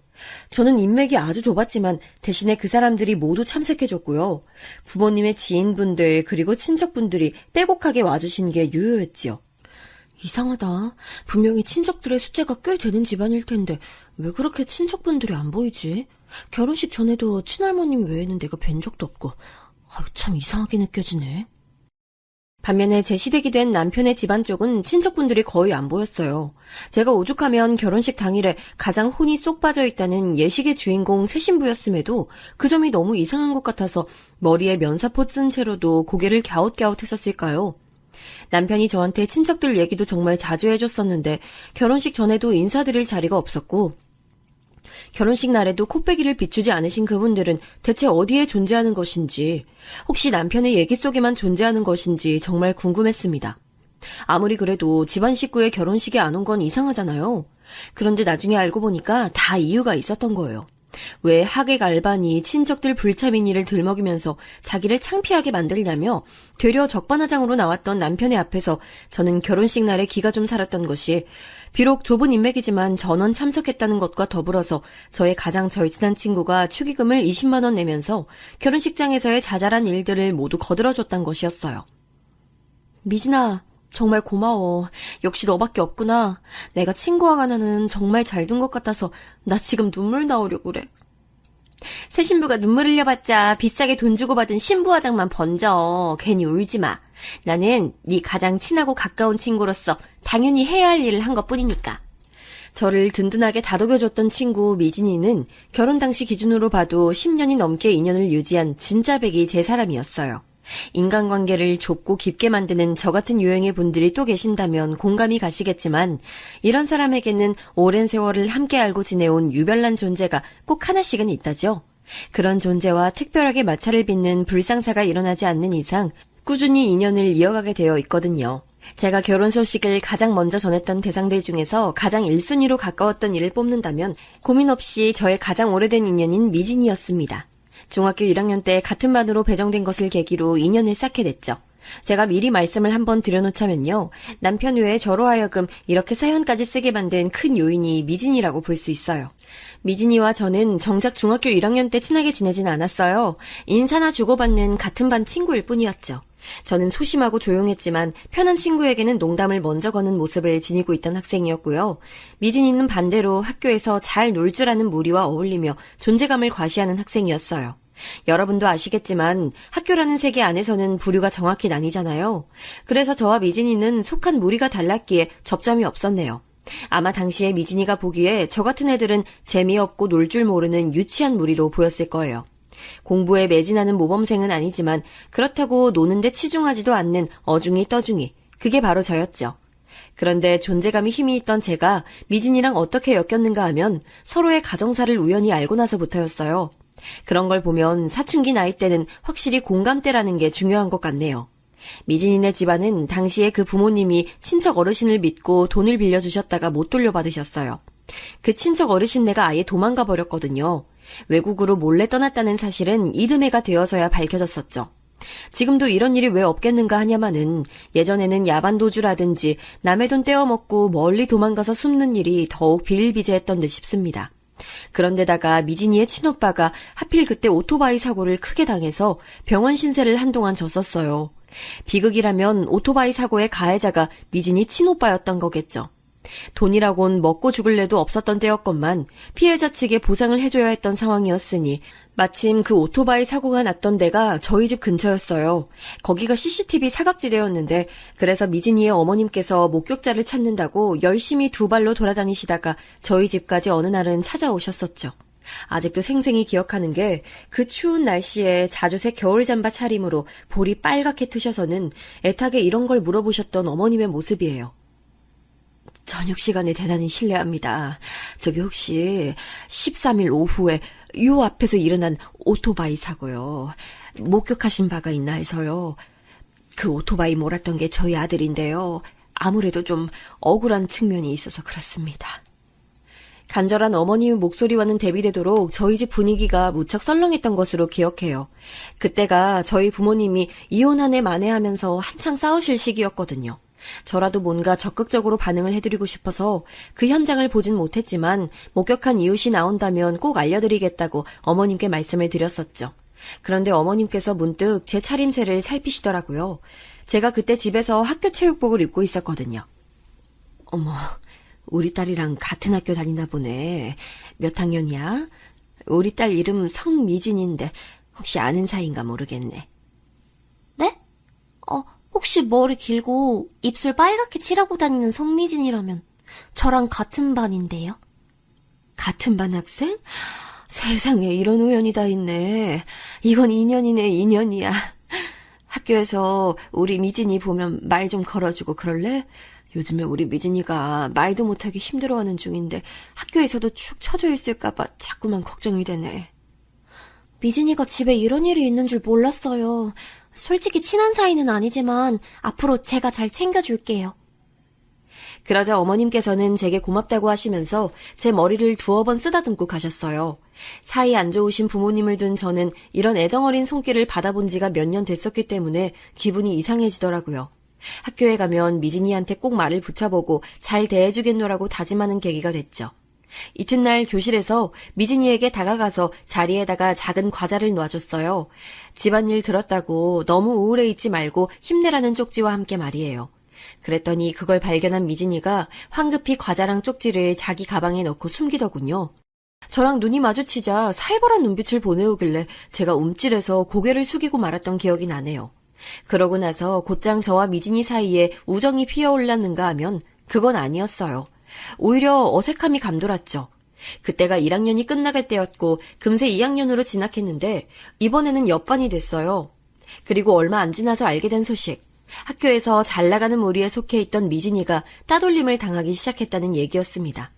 반 친구들에게도 은근히 배척당해서 외톨이가 된 모양이었어요. 미진이네 반이랑 합동 체육 시간을 가졌었는데 여자애들끼리 피구 시합이 진행되자 가장 먼저 미진이가 공에 맞고 나가더군요. 그 반의 여자애 몇몇이 킥킥대고 있었고요. 고개를 푹 숙인 미진이는 그대로 운동장을 벗어났는데 아무도 찾지 않았어요. 저는 일부러 공을 맞고 탈락한 뒤 학교 건물 뒤편에 가서 쭈그려 있던 미진이를 찾아냈죠. 옆에 앉아서 말을 걸어줬어요. 그렇게 저희 두 사람의 우정이 시작됐습니다. 나중에 알고 보니까 미진이네 집안 사정을 알게 된 애들이 어려운 상황에 위로를 건네진 못할 망정 우습게 보고 따돌린 것이었더라고요. 집에 돈 한 푼 없고 친오빠는 병원 신세라서 병원비도 빚지고 있는 주제에 감히 학교에서 잘난 척을 하고 다닌 것이 죄라고 그랬다네요. 이런 걸 보면 다 큰 어른들보다도 어린 친구들이 더 무서운 것 같아요. 배려심이 부족하니 아무렇지도 않게 잔인함을 드러내죠. 저는 따돌림 당하는 미진이에게 친구가 돼주었고 미진이는 가정불화를 겪으며 마음이 불안해질 때가 많았던 저의 고민을 들어주는 상담사가 돼주었어요. 저희는 꽤 좋은 조합이었죠. 고등학교도 같은 곳으로 진학했는데 제가 친구들 사이에서 자리를 못 잡고 힘들어할 때 미진이가 도와줘서 버틸 수 있었던 것 같아요. 저는 미진이의 집안 사정을 아주 잘 알고 있었으므로 그 집에도 종종 놀러 갔었는데요. 안 좋은 일이 여러 차례 닥치면 마음이란 게 버티기 힘든가 봐요. 미진이네 부모님께서는 끝내 이혼을 하셨고 오토바이 사고 후유증으로 고생하던 그 친오빠는 먼 친척분이 사시는 시골 마을로 내려갔어요. 앞으로 자연을 벗삼아 느릿하게 살겠다고 하면서요. 미진이는 자기만 낙동강 오리알 신세가 됐다면서 이런 힘든 때에 제가 자기 곁에 있어줘서 너무 다행이라고 말했습니다. 저희는 성인이 된 후에도 절친한 사이였어요. 비록 대학은 따로 갔고 각자의 일상이 있었지만 교류는 꾸준히 했어요. 그러다가 제가 결혼한다고 했을 때 미진이가 많이 놀랐었죠. 뭐야? 지금 만나는 그 오빠랑 결혼을 하겠다고? 생긴 것도 그 정도면 괜찮고 무엇보다 성격 좋고 주변에 사람도 많다며. 그런데 그런 사람이 너랑 하겠대? 결혼을? 왜? 뭐 때문에? 나는 오빠 같은 사람하고 결혼하면 안 돼? 그렇게 오래 만난 건 아니지만 서로에 대해 확신이 있어서 결혼하기로 했어. 무엇보다 오빠가 결혼을 너무 원하기도 했고. 네가 결혼하자고 조르고 매달린 거 아니야? 별로 결혼 생각 없는 남자한테 매달려서 억지로 결혼해봤자 너 불행해진다?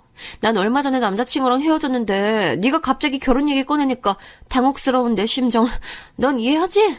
굳이 그렇게 결혼하려고 애쓰지 마. 결혼하면 여자만 손해야. 너 아직 26 한창 때 나이인데 벌써 결혼 얘기를 하면 어떡해. 100세 시대인데 지금 결혼하면 반드시 후회하는 선택될걸?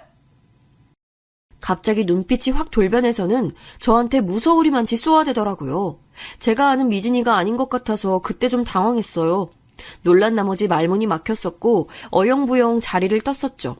그리고 이튿날 미진이가 저한테 사과를 해왔어요. 자기가 그때는 감기 기운이 있어서 헛소리를 좀 했대요. 저는 그런 줄 알고 다행이다 싶어서 넘겼었고요.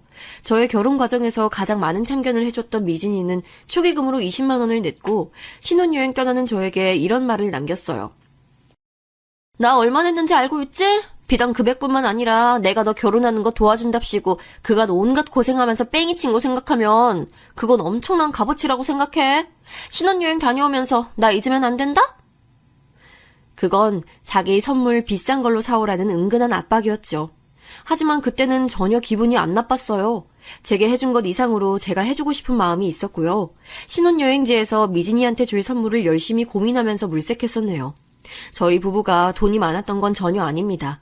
저희 집안 수준이 아주 평이했고 제 소득 수준 역시도 중소기업 신입의 평균 연봉에 준하였으니까요. 남편은 연애하면서 금전적인 어려움을 겪어본 적이 없다며 자랑을 몇 번 했던 것과는 달리 결혼 준비에서부터 그 허접한 미천을 다 드러냈기에 이쪽 역시도 돈이 많진 않았네요. 참고로 남편 집안에 현금은 없으나 경기도 변두리에 땅을 300평 정도 갖고 있으니 나름 땅 부자라고 주장했습니다. 그렇기에 자기가 결혼할 가치가 무척이나 넘치는 최고의 신랑감이라고도 덧붙였었네요. 아무튼 미진이의 선물로는 실용성 좋아 보이는 작은 가방과 명품 립스틱을 구매했어요. 남편이 옆에서 뭐라고 그랬었죠. 장난해? 아이, 가족한테도 그렇게는 안 사주는데 친구가 뭐라고 그런 큰 돈을 써. 그럴 돈 있으면 나 운동화 몇 켤레만 새로 사주지. 그냥 친구 아니고 특별하니까 그렇지. 오빠도 계속 나한테 그랬었잖아. 미진이라는 친구 유달리 눈에 띄게 내 주변에서 나타나는 것 같다고. 그만큼 나한테 많이 신경 써주는 소중한 절친이야. 내가 너무 갑자기 일찍 결혼하게 돼서 속으로는 서운해하고 있을 텐데 좋은 선물 사주고 싶어. 평생 기념이 될 거니까. 남편은 유난 떤다면서 돈 아까울 짓이라고 했지만 저는 아랑곳하지 않았어요. 신혼여행에서 돌아오고 딱 일주일 뒤 미진이를 만나 선물 증정식을 가진 저는 해맑은 미소를 지으며 반응을 기다렸어요. 돈 많이 썼다고 혹시 뭐라고 하는 건 아니려나 했지만 현실은 정반대였네요. 이거 뭐야? 총 얼마 들었어? 이거랑 저거랑 합쳐서 200도 안 들었을 것 같은데? 200도라니. 다 합쳐서 거의 180 정도 들었어. 사실 200인 셈이긴 한데. 혹시 뭐 문제 있는 거야? 당연히 있지, 문제가. 내가 축에는 20만 원 한 거 너 몰라? 알잖아. 그럼 당연히 최소 10배로 나한테 갚아줘야 하는 거 아니야? 총 180? 야, 넌 왜 이렇게 계산이 애매해? 이왕 쓰는 김에 20만 원만 더 쓰지 그랬어. 난 진짜 못해도 200만 원은 쉽게 넘기는 명품 받을 줄 알고 내내 기대하고 있었는데 와, 너한테 내 가치가 겨우 이 정도였구나? 갑자기 힘 빠진다. 미진이가 한숨을 푹 내쉬자 저는 어쩔 줄 몰라 했었죠. 괜히 미안해져서 미진이에게 사과도 했네요. 미진이는 자기가 이미 실망해버렸는데 어떻게 되돌릴 수 있겠냐며 새침하게 제가 준 선물들을 챙겨서 일어나더니 저녁 잘 먹었다고 먼저 들어가 보겠다고 말을 남기곤 가버렸어요. 그 저녁밥값만 거의 10만 원 돈이었는데 말이죠. 다시 말씀드리지만 저 결코 넉넉한 형편 아니었어요.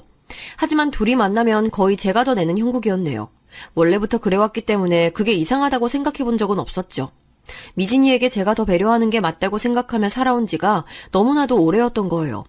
그런 와중에 제 결혼 생활은 금세 골치 아픈 형국이 되어 있었어요.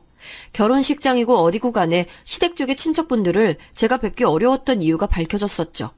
알고 보니까 예전부터 시부모님이 하도 일가 친척분들에게 돈을 빌리고 나서 안 갚는 수법을 반복하신 탓에 신의를 다 잃었고 집안에서 배척당하고 있었던 겁니다. 자기 입으로 학창시절에 인기 많고 육회발랄했다고 많이 떠들었었던 남편의 동창들을 제가 찾아보기 힘들었던 이유는요. 이건 진짜 제가 우연히 알게 됐는데요. 그럴 만한 내막이 있었더라고요. 남편이 중학교 때 상습적으로 반 친구들의 가방에 든 현금, 비싼 필기류 이런 걸 훔쳐왔는데 한 번은 대판 잘못 걸려서 싹 다 들통났었대요. 이것 때문에 중학교에서는 안 좋게 찍혔었던 거고요. 고등학교 때는 반 친구들끼리 티셔츠를 싸게 공동구매하기로 해서 남편이 총무를 맡았었는데요. 남편은 공동구매하기로 한 티셔츠보다 더 저렴해서 질 나쁜 걸 구매했어요. 그럼 당연히 차익이 발생했겠죠? 이걸 자기가 다 먹었습니다. 디자인이 거의 흡사해서 다들 몰랐다가 누구 한 명이 질 나쁜 걸 파는 곳을 찾아내는 바람에 꼬리가 밟혀서 남편의 범행이 발각된 사건이었다네요. 이걸로 이미 고등학교 생활이 꼬였던 건데 남편은 그 이후로도 또 사고를 쳤대요. 어떤 친구가 산 고가의 문제집을 남편이 몰래 가져가서 교무실에 가서 공짜로 다 복사했던 거죠. 교무실의 선생님들한테는 다른 선생님의 심부름으로 복사한다고 감쪽같이 거짓말을 하면서요. 그런데 한꺼번에 너무 많이 복사를 한 데다가 복사기 작동하는 게 미숙해서 그게 고장난 거예요. 그 바람에 꼬리가 밟혀서 선생님들한테 엄청 혼나고 친구의 비싼 문제집을 몰래 가져와서 멋대로 복사한 것도 걸린 겁니다. 근데 하필 그 문제집의 주인이 되게 인기 많은 친구였기 때문에 남편은 학교에서 소문 제대로 나쁘게 쫙 퍼졌던 것이고요. 자기가 학교 다닐 때 독수리 오형제였다느니 그것도 거짓말이었어요. 이런 사실을 남편의 동창들을 통해 우연히 다 알게 된 제가 너무 찜찜해졌죠. 대체 이 사람 뭐지? 이 사람 이래도 되는 거야? 내가 알았던 사람이 과연 맞을까? 남편은 과거에 철없던 잘못이라고만 하고 한숨과 함께 결혼 생활을 하던 제가 얼마 후에 다른 과거까지 알아버렸어요. 놀랍게도 그건 사기 전 거였답니다. 인터넷에서 물건 판다고 해놓고 구매자에게서 돈을 받으면 물건을 안 보낸 뒤에 사라지는 걸 반복했던 거예요. 군대 동기한테 허위로 투자 매물이 있다고 알려줘서 2천만 원 뜯어냈던 사건도 있었더군요. 그래놓고 군대 동기한테는 자기도 당했다고 돈 다 잃었다고 연기했었대요. 그런데 군대 동기가 같이 경찰서 가서 신고하자고 하니까 남편이 머뭇거린 거예요. 자기가 범인이니까요. 그 반응이 의심을 샀고 남편의 덜미가 잡혔었다고 합니다. 머리가 어지럽더군요. 작정하고 속이며 사기치면 안 넘어갈 수가 없다는 말이 떠올랐어요. 저는 남편을 만나고 결혼하기까지 이런 일들을 전혀 상상조차 못 해봤으니까요. 제가 남편 때문에 마음고생하느라 미진이와는 관계가 소원해졌었어요. 남편 일로 미치고 환장하겠는데 미진이를 만나고 자시고 할 여유가 어딨었겠나요? 조금 진정이 되고 난 이후에 나 미진이를 만나서 차마 남편에게 그런 화려한 전적이 있다는 것까진 얘기를 못하고 대충 두루뭉술하게 말을 하면서 고민이 있다고만 말을 했었어요. 어머, 너 결혼 잘못한 거 아니야? 역시 어쩐지 전부 다 하자 없이 멀쩡한 남자가 너한테 꽂혀서 바로 결혼하자고 했다는 것 자체가 의심스러웠는데 역시 뭔가 있었구나? 오랜만에 보는 거라서 그랬는지 아니면 남편의 실체를 점점 알게 되면서 하도 뒤통수를 맞은 후라서 그랬는지 미진이가 왠지 달라 보이더라고요. 제게 그런 말을 하는데 마치 제가 불행하기를 바라면서 제 가치를 바닥으로 끌어내리는 느낌으로 보였다고나 할까요? 기분이 이상해져서 저도 모르게 이런 대답을 하고 말았어요. 글쎄, 결혼 생활이 좋은지 아닌지 이건 모르겠고 남편이 나를 무척 사랑하는 사람이라는 건 확실히 알아. 이러나 저러나 어쨌든 바람 안 피고 나만 보고 자기 인생의 여자는 오직 나뿐이라고 말하는 남자라서 난 그거 하나 붙잡으면 다른 거엔 안 흔들려.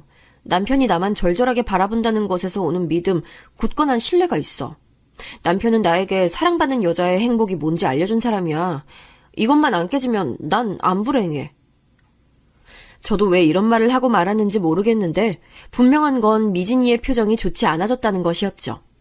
잠시 후 맥주를 마시니까 자꾸 화장실 가고 싶다면서 툴툴대더니 미진이가 일어났어요. 취했는지 휴대폰을 테이블 위에 두고 화장실로 향했죠. 저도 모르게 화면이 켜져 있는 미진이의 휴대폰을 쳐다보게 됐어요. 사람 호기심이라는 게 정말 강력하더라고요. 휴대폰으로 뻗는 제 손길을 스스로 통제할 수 없었으니 말이에요. 어쩌면 저도 그 순간에 많이 취해 있었는지도 모르죠. 그리고 제가 제 인생에서 가장 절친한 미진이의 휴대폰에서 뭔가를 발견하고 말았습니다. 날짜를 확인하는 휴대폰 달력으로 무심코 들어갔다가 미진이가 이걸 자기 일기장으로 썼다는 사실을 발견한 거예요. 날짜마다 메모가 있었는데 그게 짧은 일기였던 거죠. 궁금해서 저는 제 결혼식 날짜를 찾아서 눌러봤다가 그대로 휴대폰을 떨어뜨릴 뻔했어요. 내용에 너무 놀라서요. 결혼식장에서 저희 부모님 보면서 구역질이 났다고 했어요. 내 부모는 이혼했는데 저 인간들은 왜 이혼을 간만 보고 끝내 안 한 거야? 내가 그렇게 이혼하라고 10년간 기도했는데. 우리 엄마는 오빠 오토바이 사고 이후로 나이보다 훨씬 늙어 보이고 마음고생한 티 팍팍 나는데 저 아줌씨는 피부가 탱탱하네. 자기 딸 시집 보낸다고 입이 귀에 걸렸구나. 얄미워서 미치겠다. 제가 보고 있는 게 사실인지 안 믿기더라고요. 제 친척들을 보면서도 역겨웠대요. 자기는 친척들하고 교류 없고 친오빠랑도 연락 안 하는데 가족 많은 제가 증오스러웠대요. 신혼여행 다녀오면서 180만 원도 안 쓴 제가 짜증난다고도 적혀 있었죠. 파산할 때까지 다 뜯어먹고 싶다. 말장난 조금만 치면 넘어오는 후구니까 더 작업해야지. 옛날에 나한테 과자 주고 쪽지 주고 이러면서 동정 베푼 거 아직까지도 열받아. 거지한테 적선하는 태도였지. 자기가 날 구해줬다고 착각하고 유세했다는 거 너무 웃겨. 더 대단했던 건 고등학교 올라가서 저에 대한 안 좋은 소문을 미진이가 퍼뜨렸었단 사실이에요. 저를 따돌림 당하게 만들어 놓은 범인이었던 주제에 저를 도와주는 척 했었다니. 제가 고등학교 때 얼마나 힘들었고 얼마나 미진이에게 그래서 고마웠었는데 충격적이었어요. 제 남편 얘기도 있었죠. 객관적으로 조건 별론데 저한테 아깝다고. 부부 사이를 갈라놓는 게 자기 목표라고 적혀있는 걸 보고 있는데 미진이가 자리로 돌아왔어요. 남의 휴대폰을 왜 보고 있냐고 미진이가 화를 내길래 제가 조용히 물어봤죠. 너 지금까지 다 가식이었어? 나 혼자 친구였니? 내가 너한테 얼마나 잘해줬는데, 얼마나 베풀었는데. 왜? 아까운가 봐? 얼마치 베풀었는지 계산 다 해봤겠지? 난 네 이런 모습이 옛날부터 싫었어. 착한 척 동정심 많은 척하는 거랑 우리 엄마 들먹이면서 자꾸 나한테 엇나가지 말라고 가짜않게 충고하는 거. 너 정말 삐뚤어졌구나. 너 괴물 같아. 생긴 건 멀쩡한데 속은 괴물이야. 이런 너의 실체를 사랑해줄 사람이 있을까? 남의 남편 넘보지 말고 네 인생이나 착실하게 살아. 나오면서 미진이한테 별별 욕을 다 들었지만 저는 꿋꿋하게 짐 챙겨서 먼저 나왔어요. 눈물이 줄줄 흘렀죠. 집에 도착했더니 남편이 헤드셋 쓰고 게임하느라 저 온 거 쳐다보지도 않더군요. 속이 뒤집어졌어요. 결혼 전에 알았던 모습은 어디로 가버렸는지 알 길이 없었어요. 게다가 벌이도 들쑥날쑥, 시부모님께도 말씀드렸지만 소용없었네요. 두 분은 당신들도 아들 일 관여 못한다고 저보고 알아서 하라고 하셨어요. 결혼 전에는 살뜰하게 챙겨주겠다고 하셨으면서 배신감 들었네요. 참을 인자 새기면서 살아가던 어느 날 남편이 또 사고를 쳤어요. 아이돌 가수들 공연한다 그러면 이제 팬들이 표를 예매해서 공연을 가는 건데 표를 못 구한 팬들이 인터넷에서 표를 찾거든요. 근데 남편이 표도 없으면서 있는 것처럼 꾸민 후에 사기를 친 거예요.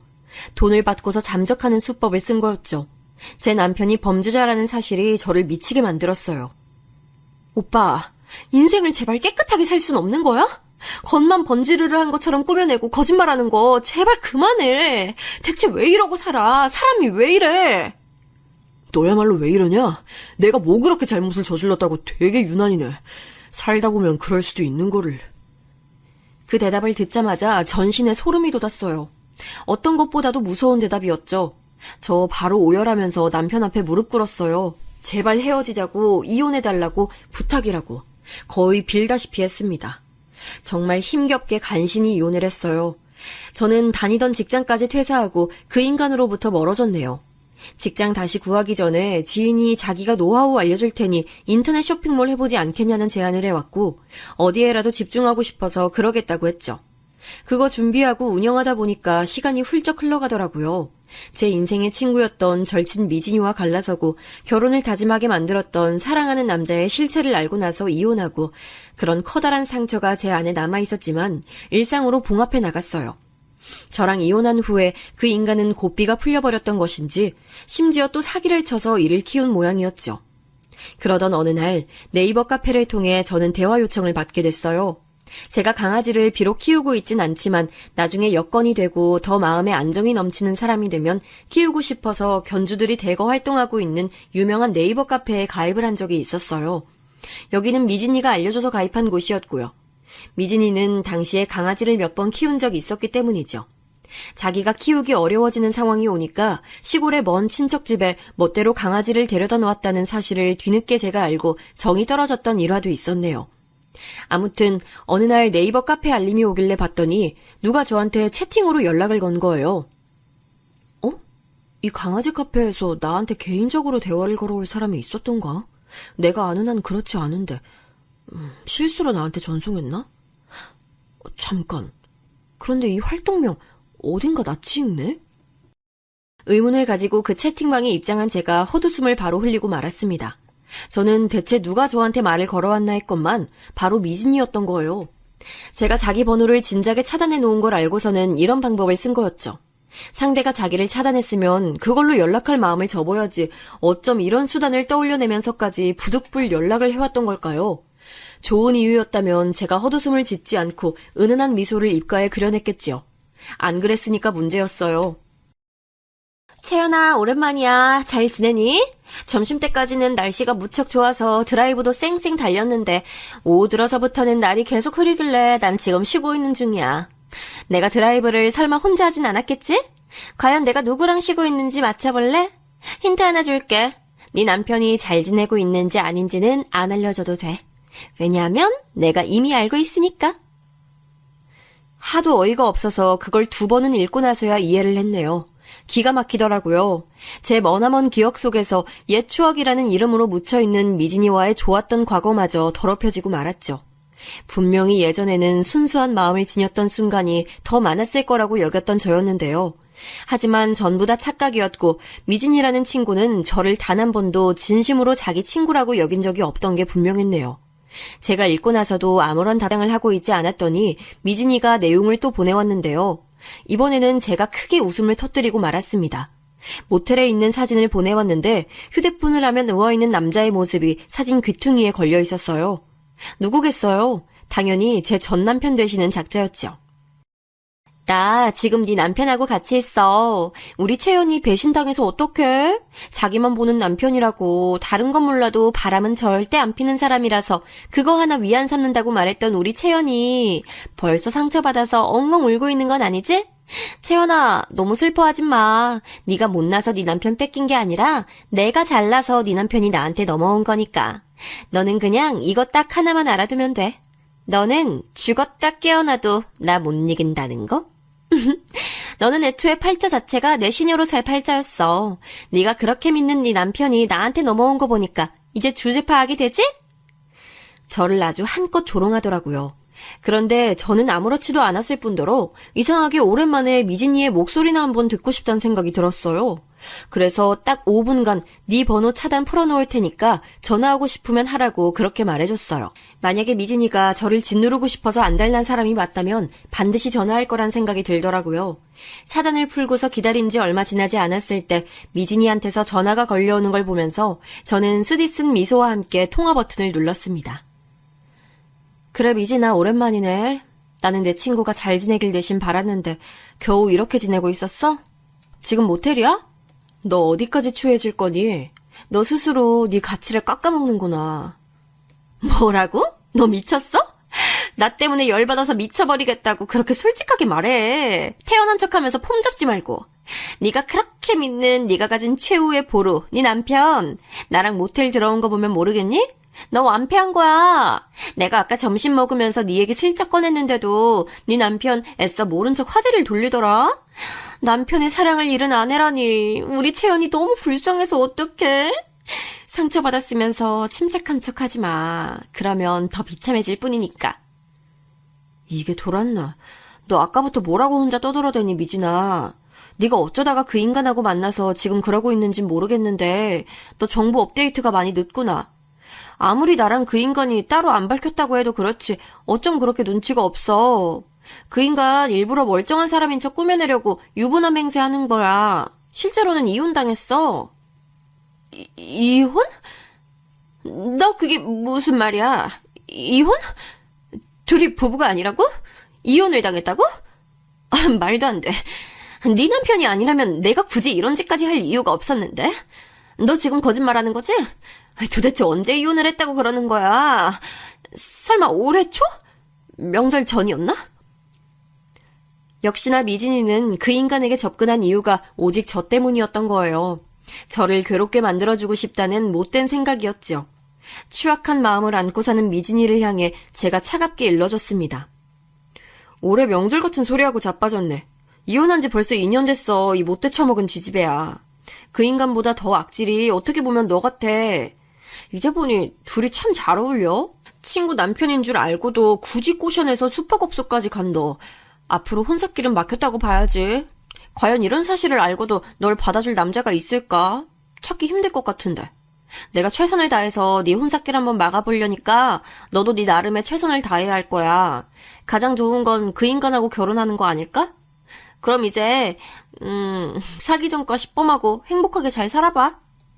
사기 전과 10범? 이 사람이 그런 이력을 가지고 있다고? 설마 그게 진짜일 리가. 그럼 난 지금까지 뭘 위해서 이 모든 헛짓거리를 해온 거야. 이건 정말 있을 수 없는 일이잖아. 이럴 순 없어. 미진이가 꽤 비명을 지르더니 충격이 극심했는지 거의 뒤로 넘어가는 소리가 들려왔어요. 거품 물고 발작해대며 후회로 몸부림치는 미진이의 소리를 들으며 통화를 종료한 저는 다시금 그 번호에 대고 차단 버튼을 눌러줬네요. 조금의 찜찜함도 남지 않은 후련함이었어요. 미진이가 제 생각보다 더욱 악랄하고도 집요했다는 사실에 가슴이 잠시 답답해지긴 했지만 금세 가셨죠. 제 인생에서 가장 큰 걸림돌이었던 두 사람에게 동시에 완벽한 작별 인사를 해낸 기분이라서 묘한 뿌듯함도 들었네요. 먼 과거 속에서만큼은 저의 좋은 친구였다고 애써 과거를 미화했었던 저는 그 짓을 그만뒀죠. 그러고 나니까 속이 개운해져서 앞으로 제가 만들어갈 새로운 인연들에게 쏟을 에너지를 보충할 수 있었답니다. 그 후로 그 두 작자들은 어떻게 됐냐고요? 당연히 붙어먹었던 것을 중단하고 갈라섰죠. 그 인간이 미진이한테 둘이서 몇 차례 데이트하는 동안 자기가 냈던 금액을 돌려달라면서 따졌었다네요. 정말 여러 방면으로 찌질한 놈 같아요. 저한테 이혼당하고 나서 더욱 악에 받쳐 사느라 절이 된 듯 싶더라고요. 제대로 찌질한 놈한테 잘못 걸린 미진이는 노이로제 걸려서 마음고생 심하게 하느라 직장도 그만뒀고요. 그러다가 문득 생각해보니까 화가 났었던 건지 그 인간이 자기한테 이혼 사실 안 밝히고 사기쳤기 때문에 이것에 대한 배상을 받아야겠다면서 길길이 날뛰었다고 합니다. 한마디로 둘이서 개싸움을 시작했던 거예요. 사기전과 시범의 제정신 아닌 놈인데 그 정도 사기쳤던 걸 가지고 배상을 해줬겠나요? 안 해줬겠죠. 하지만 미진이도 만만치 않은 악발이었기 때문에 끊임없이 배상을 요구하며 고소하겠다고 길길이 날뛰었고 그 때문에 일상에 지장이 생긴 그 인간도 한동안 무지막지하게 시달렸다는 후문을 들었네요. 그로부터 몇 달이 더 지났을 때 미진이한테서 연락을 받았었어요. 기상천외한 방법을 써서라도 저한테 연락을 해온 걸 보고선 내심 그 집요함에 놀랐었네요. 무슨 볼일인가 했더니 저한테 사과를 하고 싶다 그랬습니다. 내가 정말 미안했어. 미쳤었어. 진짜 제정신이 아닌 채로 살아왔던 거야. 나를 진정으로 위해주고 아껴주는 친구는 너뿐이었는데 내가 왜 그랬을까? 진짜를 알아보지 못한 바보 같은 내 자신이 원망스러워. 너랑 행복했던 기억들이 너무 많아. 이대로 우리 영영 절교한 채 남은 인생 살아가기는 너무 슬프고 아쉽지 않니? 나만 그런 거야? 채연아, 부디 서로의 과오를 덮어주기로 하고 우리 앞으로는 더 진한 우정 다져보자. 서로의 과오라니? 네 과오는 너도 알고 나도 아니까 넘어가고 그럼 내 과오는 뭐였는데? 너만 잘못을 저질렀던 걸 가지고 괜히 나까지 끌어들여서 함께 잘못했던 걸로 위장하려는 건 아니지? 미진아, 수지가 맞아야 일을 진행하는 건데 이건 나한테 너무 불공평하잖아. 내가 너랑 다시 우정을 쌓아보고 싶겠니? 친구 사이에 수지가 맞아야 한다니, 불공평하다더니 그런 소리를 왜 해? 아니, 나 너무 섭섭하다. 난 너랑은 진짜 그런 거 안 따지고 싶어. 우리 아무것도 상관 말고 다시 좋은 친구 사이로 돌아가는 것만 생각하면 안 될까? 그래, 네가 정 그렇다면 나도 좀 흔들리네. 그래서 말인데 미진아, 이거 하나만 정확히 대답해주라. 너 혹시 만나는 남자 생겼니? 아니면 남자 소개라도 받았어? 선짜리 들어온 거야? 지금 그래서 내가 너 결혼 준비라도 하게 됐을 때 네 과거 꽈발리고 해방 놓을까봐 미리 나한테 작업 쳐놓는 거야? 그건 아니겠지? 그러자 미진이가 침묵만 지켰어요. 그 잘난 뚫린 입으로 저한테 각종 변명을 늘어놓고 싶은 모양이었으나 너무 정곡이 찔린 나머지 당황해서는 그대로 굳어버린 거였죠. 마치 니까짓게 자기의 그런 수를 어떻게 읽은 거냐고 그 순간에 미진이는 저한테 화를 내는 듯 했답니다.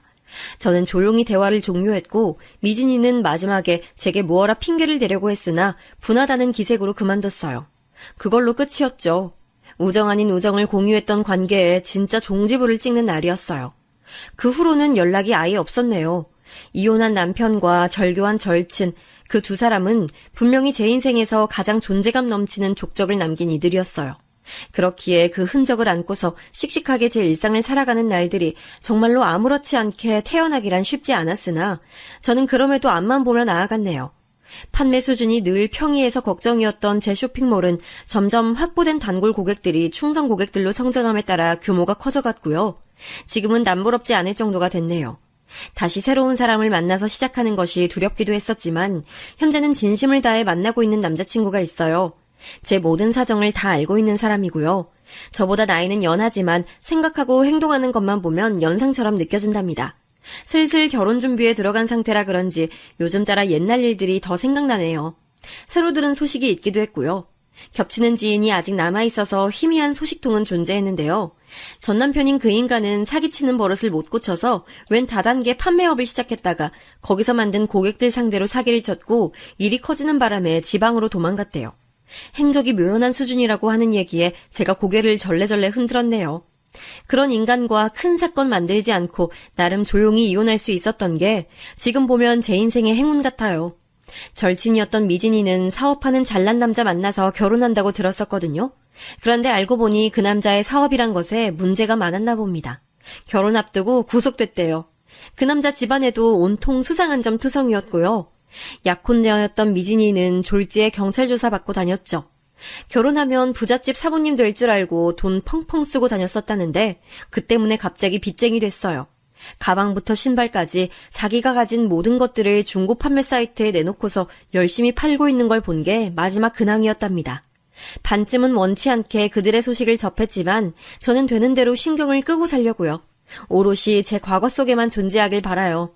앞으로 펼쳐지는 제 미래는 분명히 과거보다 더욱 빛날 것이라고 믿으며 전 오늘도 파이팅 하렵니다. 제 얘기 들어주신 분들은 부디 진짜 백이 좋은 인연만 만나시기를 바랄게요.